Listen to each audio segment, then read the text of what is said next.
How do you think that being in LA has influenced your work physically or conceptually? But when I came here, I felt like, um, despite the kind of primitive binary between in LA you don't think and you just build, and in New York you don't build and all you do is think.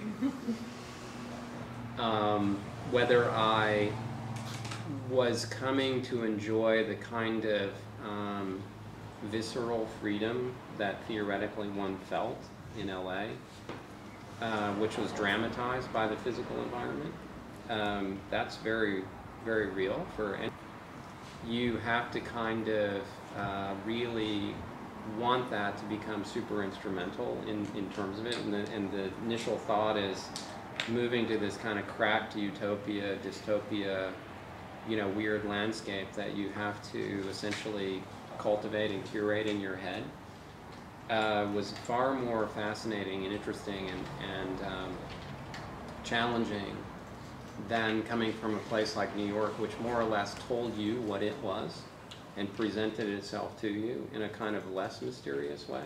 I think abstractly it's been, deeply influential. Then you start getting into schools and people and schools of thought and so forth, and I really want to build, and I really spend my time designing, and that fit in well with the culture in Los Angeles, and I think in many respects it's still what we have today.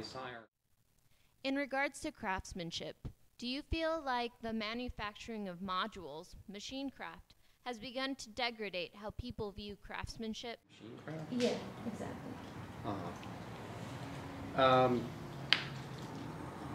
Yeah, I'm very interested in precision, and some might say obsessively so, but I also wonder, why would I be singled out in that way? Because everybody has, technology to work with, and digital equipment and so forth. And of course, the reality is that I'm probably as interested in the precision of the argument, which can't be quantified. Because if you can make something to some certain specifications on a material level, then we would imagine that with digital tools, let's say it's really only up to you and your ideas and your argument to articulate something, because whatever it is, you're going to get exactly what you want, because machines are involved. Between that and handcraft, if you're saying that the handcraft is an old tradition for which now with machine interface that something is lost, what is it that you would base that question on? What would be lost? I don't think soul. Because soul is a sort of it's attached to the human, and you have to remember that precision is first a human ambition, and second a kind of machine directive. Right? You have to want it to do something. So I guess my argument is there's always the hand. Maybe now it's not literally that kind of craft as much anymore, but maybe it's a new challenge to the kind of intellectual project or the conceptual project, which is related to the soul. And Is design one? Do designers have the ability to do anything they put their minds to? And yes, anybody can sit down and design anything. The question is it any good?